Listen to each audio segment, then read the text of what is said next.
Hey y'all, what's up? Jamie, that's me here. Welcome back to the channel. Welcome back to another quick chat. Listen, on today's quick chat, I really just want to talk about housewives.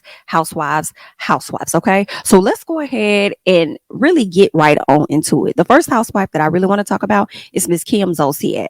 Girl, Kim Zolciack is dealing with so much because of course, she's having that divorce situation going on with her husband, Croy. In addition to that, Croy is trying to snatch the children up and she trying to keep the children with her. Hello.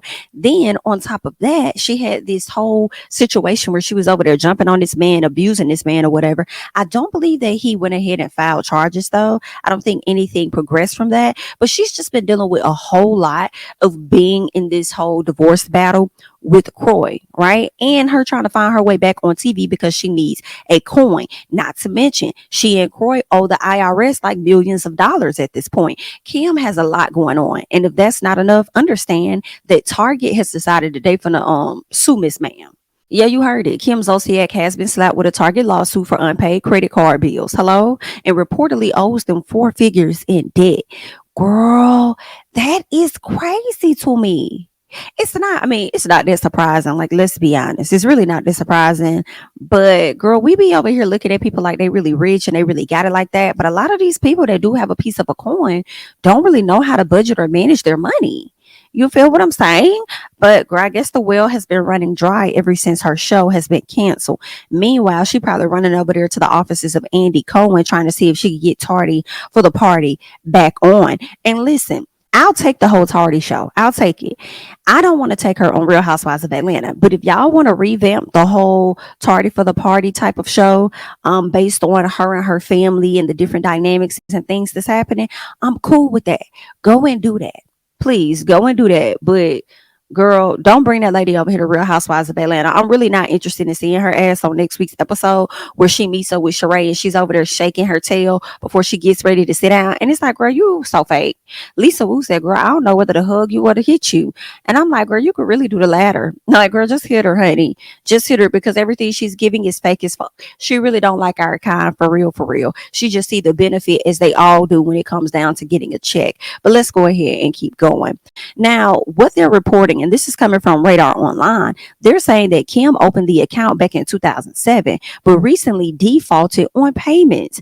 Now, I will say this, she's been able to keep the payments up consistently, which is good since 2007. Now, girl, I don't know when she fell behind, but I mean, that's a long periodically time to make it from 2007 past 2020. So, keep a good standing with the people. But girl, it's so funny. You can go a whole year or so keeping things, or not a year, a whole decade plus keeping your credit cards in good standing. But the moment you even slip for like a few months, girl, they ready to tear your credit the fuck up. Do you hear what I'm saying? After they done made so much money and so much interest off you over the years. But anywho, girl, because this really ain't no Team Kim. This is just me speaking the truth about these credit cards. But let's keep going. All right. So they're saying the National Target Bank revealed that the last payment made on credit card was for $500, and that was on September 17th, 2022. Ma'am, girl, we're about to go into September 2022 in just 5 days. And I say 5 days because we got to July too damn quick in 2023. So it's like, girl, we about to go into September in like 5 days. And you mean to tell me that it's about to be a whole year since you gave these people any type of check? Girl, listen, they just gonna have to just put it on my credit, honey, because I already owe the IRS, and they're gonna get their money before y'all get it. I only owe y'all a measly four figures, honey. I only owe y'all a few figures, whereas I owe these people way more than that. And they finna tear my damn credit up. Do you understand, girl? As soon as I can get away from this man, bankruptcy is definitely to the forefront. Okay, let me clean this credit the hell up. Y'all can write all y'all losses off when y'all file y'all taxes if you haven't already. But girl, miss me with it. You won't get my money. I'll open up another credit card account. I won't open up no Target. Okay. Now, see, I never considered a Target credit card because I really shop Target a lot. What I do not believe in my personal opinion, is opening up a credit card with one store. That's stupid to me personally. I'm not saying what y'all need to do. I'm just giving y'all my thoughts and how I feel about it. You know what I'm saying? I would not do that. Girl, American Express me, please. Okay, give me a credit card that I could use wherever the hell I want. Okay, Visa me, please, or whatever. But if you think that I'm about to just get a credit card, like if I've gone into TJ Maxx, they ask me if I'm interested. No, I'm not. Why the fuck would I get a credit card with just y'all? And y'all, I may come in here, y'all may not even have what the hell it is that I need, and I need to go up the street somewhere. You feel what I'm saying? Well, I need to go over there to Cumberland and hit the mall or something and see what they got in the store for me because y'all ain't got what I need. And I was trying to be on the cheap end. No, ma'am. Absolutely not. But Target, girl, I get all kind of things out of their girl. I ain't think about their card. Their card, that's the store card that's worth having in my personal. And maybe a Best Buy. Maybe, but Target for sure in my personal. But let's keep going. They're saying that the lawsuit reads the defendant has failed, neglected, and refused to make payment upon the account of the plaintiff. The lawsuit also demands that Kim pay the entire unpaid balance, which reportedly will grow with interest until then. If y'all remember, Kim's husband was recently just hit with a lawsuit as well over unpaid casino debt in the Bahamas. Girl, now see that part I did not remember. That part, I did not know Croy was hit with an unpaid casino debt in the Bahamas. Girl, these people are really struggling. Girl, not y'all was at the top of the mountain and y'all done hit the bottom of the mountain. Oh, girl, this right here, this is messy. Girl, we're going to find out more of what's going to happen with the Biermans. I hate it for y'all. I really hate that y'all are going through this. Kim, too bad you're not a black lady. Because I feel like if this was one of the black housewives, girl, they'll do a club appearance so motherfucking quick. They'll try to find the classiest club they can find. But girl, they'll do a club appearance so motherfucking quick. You hear me? Go do that club appearance and make them quick 10 racks or whatever they're going to make and pay this little debt that they need to pay. Make sure the bills is paid for the next 2 months and then figure it out from there. It buys them 2 months to get it figured the fuck out. You know what I'm saying? But anyway, girl, while Miss Kim over there dealing with whatever the hell she got going on, Miss Phaedra said, oh, baby, I got long money. Because understand, she decided she was going to gift her 13-year-old son, the one I do believe she calls Mr. President. Okay. She gives her 13-year-old son $150,000 to invest in his first property for his birthday. Girl, I love that. Girl, this is the generational wealth that us people be over here wishing, praying, hoping for, talking about. You know what I'm saying? To be able to give that to her son, to teach him this lesson at 13. I think that is amazing. Whether people like Phaedra or not, this is dope as hell. This is absolutely amazing. And I say that it's absolutely amazing because y'all, 5 years go by at the snap of a finger. It may not seem like that when you're in the moment, but it does. It goes by at the snap of a finger. And before you know it, that baby gonna be 18, then he gonna be 21, then he gonna be 25. And I just feel like her doing this for him at such a young age, actually listening to the things that he wants and actually making way and room for him to go in the direction of what it is that his heart is desired and set on at that time, is going to do wonders for the things that he can achieve at a later time in life. And it's going to set him up for financial success by the time he is 21. You feel what I'm saying? I make no mistakes. That baby probably still gonna be staying in Phaedra's house if he's not in college. And I personally see nothing wrong with that. If she wants to continue to let her son stay at their house, because girl, shit is only going to increase. And she probably gonna have to pay for some stuff, who knows? Anyway, if he was living outside the house, so might as well just stay in the house for a little bit of time. You feel what I'm saying? But I have absolutely, you know what I'm saying, no problem with that. The white folks do it all the time. That's why they go and get these huge ass houses and set their kids up for success. So by the time they turn a certain age, probably, between 21, 25, if they're not in college, they walking into a house built from the damn ground and stuff, because they didn't spend all this time preparing and stacking and saving and what the hell ever else. So Phaedra, do what you want to do with your kids. I am definitely here for this. I was like, Phaedra, my dear darling, this is lovely. Let's get into it real quick, okay? They're saying that the reality star reportedly gave her 13-year-old son $150,000 for his birthday to invest in his first property. Now, Phaedra revealed that her son Aiden told her that he either wanted a dirt bike or a way to make money. So Phaedra says that she made the decision to give him the investment money instead because she didn't want to give him something dangerous like a dirt bike, okay? She was like, I'm not gonna give you nothing that's gonna kill you. So that's gonna probably kill you or whatever, something that's too dangerous. So she was not here for that at all.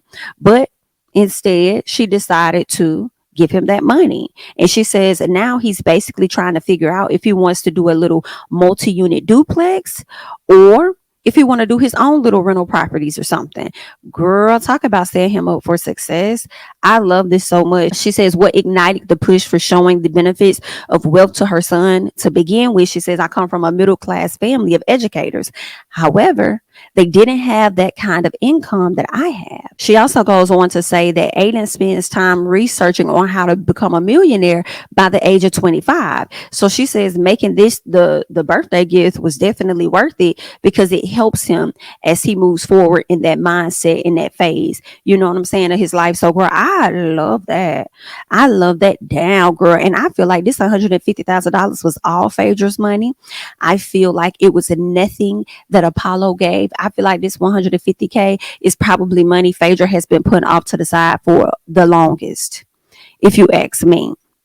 I feel like she's been either stacking this money up, saving this money up from different opportunities that she's gotten, from working with Real Housewives of Atlanta, getting all them racks, millions or whatever, on top of being an attorney as well. You feel what I'm saying? So whether she was successful or not, the people still had to pay their retainers. So she was getting all kind of coins earlier on. So I feel like this could be something that she potentially stacked up. Or girl, it could be, from an insurance policy that I'm not mad at either. You know what I'm saying? She probably got all kind of $1 million contracts on, insurance policies on her kids, allegedly. This is just me thinking. I don't know if this is what it is. I'm just telling y'all what it could be too. And she probably pulled out 150K of that money and gave it to a child, which I'm not mad at because also rich, wealthy people do that all the time as well. Shout out to Kandi Burruss because I remember her doing a panel where she kind of talked about that. I believe she pulled from her insurance policy for something. I don't know if it was for Riley or for her to buy her house. It was something that she pulled out money for, and I'm like, girl, I'm here for that, honey. But either way, girl, hand clap to Miss Phaedra. We love to see it, girl. We love to see it. Love to see it. All right. Now we got to go ahead and talk about Miss Nene Leakes because people keep asking this woman if she will ever return to the show. Nene, you going to come to the show? You're going to come back to the show? You're going to return to the show? You're going to come back to the show? All right. Now, I have to say, I would love to see Nene back. It was a point of time where I was so glad she was leaving the show, but I never imagined her never returning to the show. Does that make sense? It was like, yeah, let her go. She ain't got to be there the next season. She had like she don't want to be there anyway. Yada, yada, yada. Cool. I'm thinking we were going to go without Nene for maybe 2 years or something, and then she'll come back like most of them always do. So, and then she was like the head girl. She was there from the beginning. So I didn't expect to never see Nene ever again. Right? Well, Miss Nene, girl, she done went. I guess she got too big for her britches. As she was when she was getting them Trump checks, said a lot of fly stuff about Bravo and Andy, and now they don't want her back, even though she has gone on different platforms and slick, dry begged for her job back, but Andy hasn't been open to talking to her because of the things that she said about him. And now people are asking like, hey, would you ever return back to the show? And she's saying, yeah, I would. She said, but I would come back for the fans. And you could check the ratings. Now, when she tells TMZ to check the ratings, I'm like, Nene, I don't know if you would be enough to keep the ratings. I'm being honest, y'all. Y'all gonna be mad, and I get it.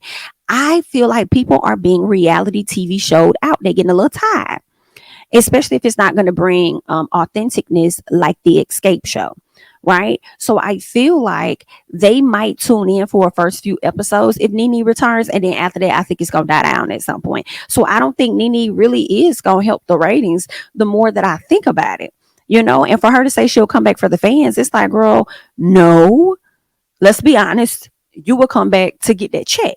You would come back for publicity purposes and using the show to expand additional opportunities that may come your way. Like, girl, it's going to be bigger than the fans, but it's great to know that the fans want you back. You know what I'm saying? I think she could have said that, but I'm going to go ahead and let y'all get a piece of the audio so you can hear what Miss Nene had to say herself. Okay. She's making small appearances on the show. Does the ATL need Kim and Nene back on the show? A lot of people would say you guys are the show. You guys are so much funniness to it. Well, I would just say check the ratings. What do you mean by that? Well, I mean, that should give you an answer. I mean, would you be down to come back? I would come back for the fans. Okay. Because the fans are the ones that love me. They're the ones that love to see me in that position. And I would do anything for them. Of course. I mean, and the fans were actually kind of upset that you were edited out Yeah. of the trailer, the flashback. I mean, people were pretty heated. Yeah. I thought that was funny, and I thought that was kind of crazy to do. But I also think that people sometimes use reverse psychology. Okay. And so maybe they were thinking if we edit her out, maybe they'll make more people tune in the next week. So that's how I try to think of it. Maybe they were like, okay, we're going to edit her out, and then people tune in next week to watch. I mean, I don't know. But I think it was a bad move to do. Do you think it was production being shady? I don't even think it was production, because production only do what the orders are that they get from the top. So somebody from the top ordered that to be done, and they did what they were told to do. All right, so y'all just heard what Miss Nene had to say. Now it's y'all turn to get in the comments, and y'all gotta let me know what y'all thinking about everything that Nene had to say, as well as myself. Okay, so with that being said, we're gonna go ahead and switch over, and we're gonna talk about another housewife. Well, really, we're not talking about the housewife. We're more so talking about her husband, Mr. Michael Sterling. Yeah, y'all know the one that's married to Miss Eva Marcille. Yeah, let's get into it. So they're saying that he pled not guilty to a DUI after crashing his 2011 Ford Mustang into another vehicle. But they're saying that he had booze on his breath. I'm just telling y'all what the people said. They said he had a little alcohol, little something, little tangy wangy, something on his breath. All right, but he's pleading not guilty. They're saying this divorce is uncovering a lot of private matters about Eva Marcille and her ex, Michael Sterling. Girl, Michael said that he was going to be over there trying to win his family back. This man ain't fully her ex yet, because I don't think the divorce papers have been completely filed. So I don't know why y'all stood over there calling this man her ex, girl.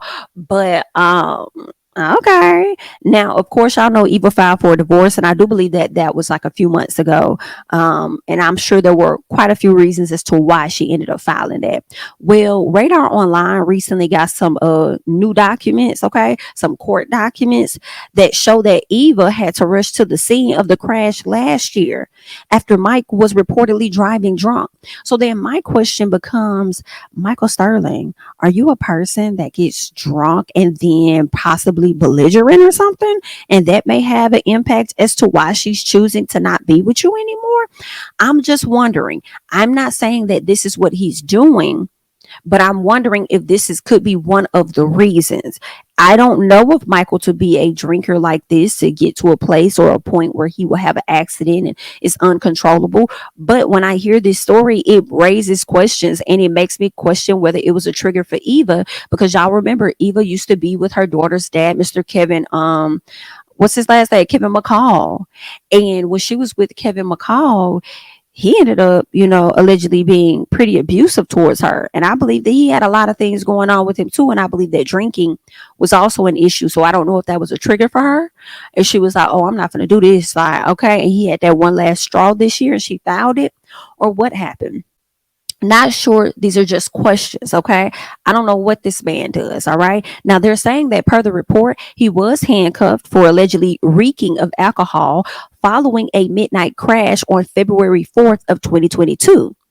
Girl, and a year later, that lady filed for a divorce from this man. Now, officers informed Eva when she arrived on the scene that her husband was under arrest. Now, according to Eva's baby daddy, Michael, he says that his eyes were red and glossy due to a medical condition, and that he didn't have a drink until like earlier that day. He said it was hours before the crash, so he don't even know how they got the whole, he got alcohol on his breath. Now, they're saying injured passengers in the other car say his 2011 Ford Mustang came at them so fast. So were you speeding? What was really going on? Girl, this is a mess. So not only do you have to plead not guilty to DUI, but did you have to break them people off some money, Mr. Sterling? Now they're saying that Mr. Sterling told officers he didn't know what happened. He claims he hit the vehicle after it merged into his lane.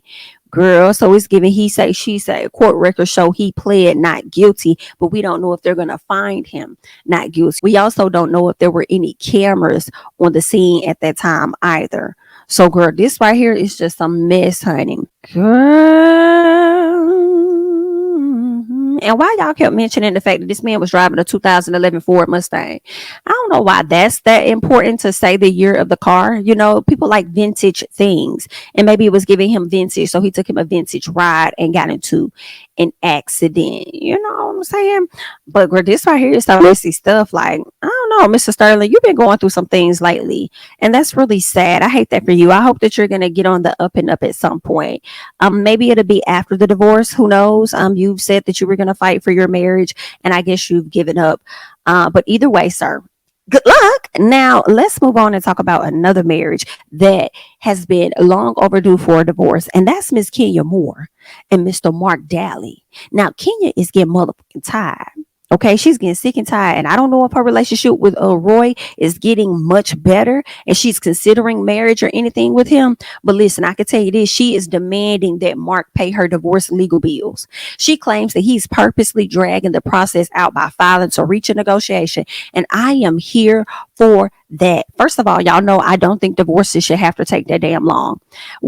It just, whether you have a prenup in place or not, if you have one of the parties that's just dragging their damn feet, I feel like the judge within a certain amount of time should have make the decision to bang that gavel and decide that you guys are no longer married, you are divorced, because he's dragging his feet. If there's anything else he wants to fight for, he could come back, or she could come back and file additional paperwork, you know, with her attorney, and we could see y'all about that. And I say that because a lot of times what will happen if a man is on trial or whatever, or has a hearing for child support, and he does not show up, a lot of times the judge will bang that damn gavel and give that mama whatever it is she wants without that man being present. Okay, he especially if you don't show up. So I'm like, the judges will bang that gavel for certain situations, but when it comes to divorce, of course, it's much different. You know, they won't bang that gavel. I feel like this woman has been in divorce court for maybe 4 years, God knows how long. And maybe it hasn't been that long. Maybe her and Mark were separated for like maybe 2 years or so, and then she filed for a divorce. I can't recall, but at the end of the day, I just feel like a divorce should not go beyond a year, unless y'all are like billionaires and y'all really got a lot of stuff y'all need to separate. But outside of that, even that, like, I mean, after a year, like, come on, let's wrap this up. Why are we wasting these people's time, tying these people's money up? Let's make it clear, cut, and dry on what the it is. That's just what I think about it. Y'all leave y'all thoughts and comments down below. Let's see what they're letting us know. Okay, they're saying the Real Housewives of Atlanta star is demanding that Daly pay her legal fees. He should. If you're gonna have her tied up this long, then the responsibility should definitely fall on you, in my personal opinion. Okay, she's been over here trying to fight this man over a settlement pertaining to their divorce. Okay, so she's dealing with a lot. Now they said the two are set to start a trial this month over child support and divisions of property after filing for the divorce back in 2021. Now, according to Radar Online, in Kenya's divorce filing, she demanded child support from Mark while he was requesting a cut of her Georgia home that was purchased before the wedding. Are you out your rabbit-headed dog head? It's mine, sir. Are you out your rabbit-headed dog headed? It's mine, sir. That was her property before you even came into the picture. You think you're going to get a piece of her pie? Absolutely not. If that's the case, do you have a pot to piss in New York?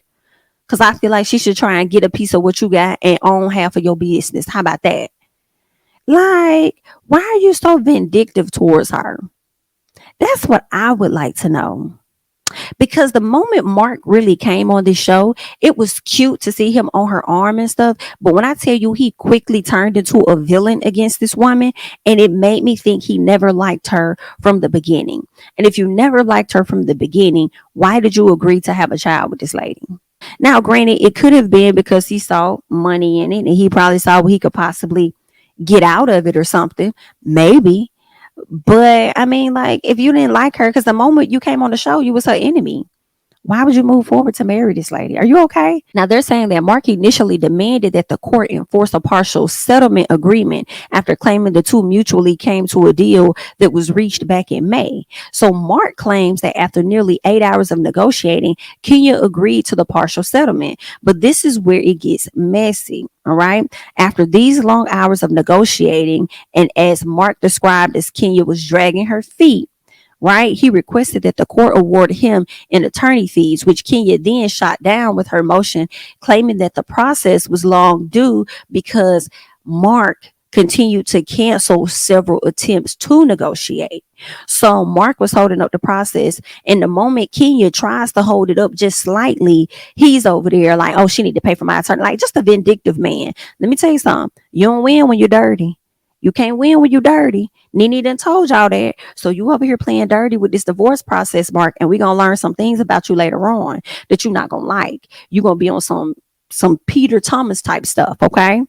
Get it together. You can't win when you're dirty. Now, Kenya's motion did read that during mediation, it was clear the respondent was not negotiating in good faith, and another clear attempt to reach a divorce agreement. Okay. So they pretty much failed to come to an agreement. All right. And that led Kenya to believe there was no deal at all. So this is where they are. Okay. Every time they get ready to reach a deal, is failed. Okay. The attempts that they try to reach are failed. It ain't no negotiation. And then they back where they fucking started. And I just cannot take it. I couldn't take the push or pull. I just could not. And it's like, as the judge that continues to preside over this case, I would be tired. I would be tired. Like, I would see what's within my range for me to make a decision on. Y'all remember how Kim Kardashian went back to the judge and said, we could sort all this other stuff out. Just please give me my divorce from this man. And she got it. That's what Kenya needs. We will sort this extra shit out, but please let me be divorced. Please just go ahead and put that sign on papers, give me my divorce, and then we'll figure out the rest of the property, even though we know he ain't getting a damn thing because I'm not budging on that, period. And let's go ahead and figure out child support, because it ain't like he makes the trips he needs to make to come down here to see baby Brooklyn any damn way. Okay, so I just really hate that. Like, that's just a stressful situation. It does not feel good to be in. As I'm reading it, I'm just like, ugh, girl, I can't take it. I can't take it. I don't see how you sat up there and did it for so long. Okay, I really hate that for you. But I feel like that's really it. The last thing that I would really talk about is just Peter Thomas and how his business is now being evicted. And that's what he get. Like, nobody cares. I believe he got on social media crying and whining about Bar One is now being evicted from whatever restaurant he has. I believe it's down in Florida. So I do have a clip of that. So let me just play his audio real quick and we could just get into whatever it is he has to say. Good morning, IG world. I'm on the grind. This is the part that y'all don't even get when you hate on a Negro like me. I gotta get up early in the morning. I gotta go to Casablanca at 7:30, 8 o'clock in the morning to get the fresh catch fish. You gotta get those fresh snappers, bed branzino. You gotta get the salmon. You know, you gotta get the grouper. You gotta get them fresh. You know, you don't want to give people old fish. It's not good. I wouldn't eat it. Okay? I don't serve nothing at my restaurant that I personally want to eat. Okay? We run a clean ship. Okay? You got to go to Restaurant Depot and get that fresh produce. You know what I'm saying? You don't want spoiled tomatoes. You don't want rotten strawberries. You know what I'm saying? You got to stay on top of this game. This restaurant game is no joke. We don't take no shortcuts. You know, so, and I do it myself too, by the way. I don't have no problem when I'm in Miami doing it myself. And when I'm not doing it, my man Abdul is doing it because I trust him. I don't trust too many people. Okay. But we got to stay on our grind. We got to get that money. We got to pay those bills. Those taxes are due. People are on my ass. Let's go. Y'all just heard what Peter had to say. He pretty much just said he got to get out here. He got to make this money. People is on his ass. They need their money. And that's pretty much what it is. But it looks like he was definitely sitting up there crying. So he's emotional about it. So this is what y'all get when you hate on a NIGGA like me or whatever. Girl, listen, it's always some sketchy stuff that's going on with Bar One. You have people coming out talking about how he has not been paying them. And then now you have this story that you're likely evicted. Like, Peter, this right here is that's crazy. But I'm not surprised, y'all, if he is indeed evicted. And I'm gonna go into one of these articles a bit more about this whole eviction. But I'm not surprised because the pandemic did a number on people and their businesses. Like, I don't care what nobody say, it did a number. And I feel like the only thing that was saving a lot of those businesses was the PPP loan money that they could possibly get, in my personal opinion, because I still see places closing down like every day.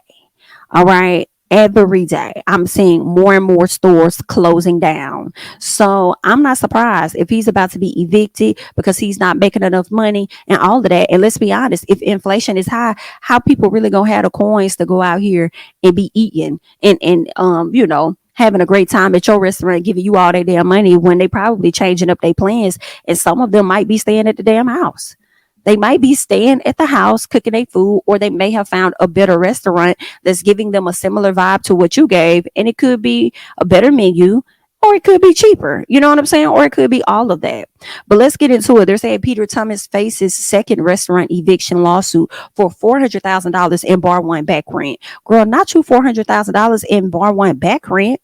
So remember, you had those issues with Miss Cynthia where you owe her. I could have sworn it was like 200,000 or 150, 175 or 200,000. You owe Miss Cynthia some money and you had to pay her that back every time. And you talking about somebody hating on you. And it's really sad because every time we see you, it's something to do with money. Every time you make the news or the blogs, it has something to do with money. And I can't help but to assume, based on what I'm seeing, is that you ain't never got it like that. You just be walking around like you really got it like that. And we know that you don't, and it gets exposed every time. They said the former Real Housewives of Atlanta star seems unbothered and all about his literal business on social media, and that's from the video that y'all just saw. However, a new lawsuit will likely force bar one to move, if not shut down, in Miami completely. They're saying Bentley Bay Retail LLC filed eviction documents against the Miami hotspot. They signed a commercial lease with Peter back in 2018.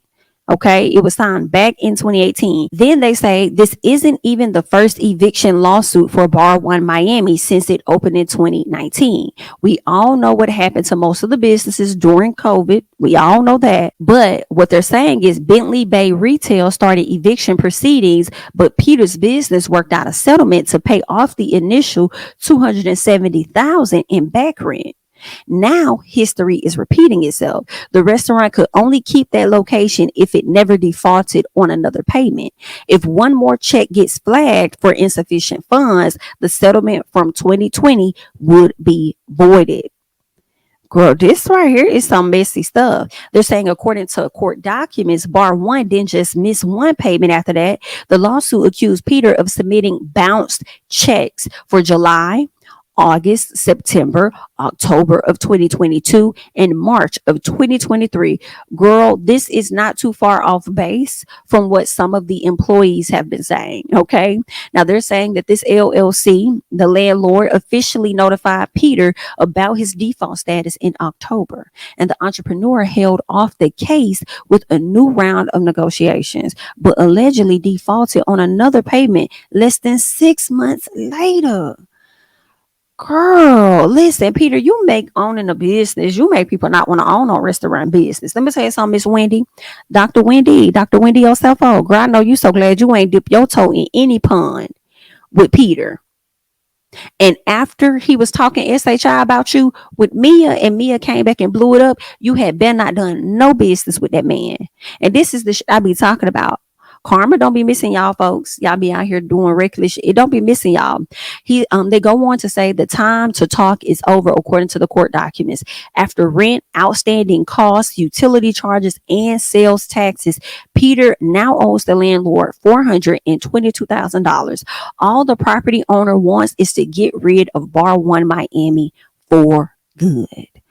Girl, this right here is some messy But that's all that I got for y'all at this time. I wanted to come to y'all real quick with some Housewives tea. Y'all go ahead, hop down in the comments. Let me know your thoughts about everything that we just discussed today. I'm Jamie, that's me. Don't forget to like, comment, subscribe, share my videos. Follow me on Instagram and Twitter at Jamie, that's me. And I'll catch you guys in the next one.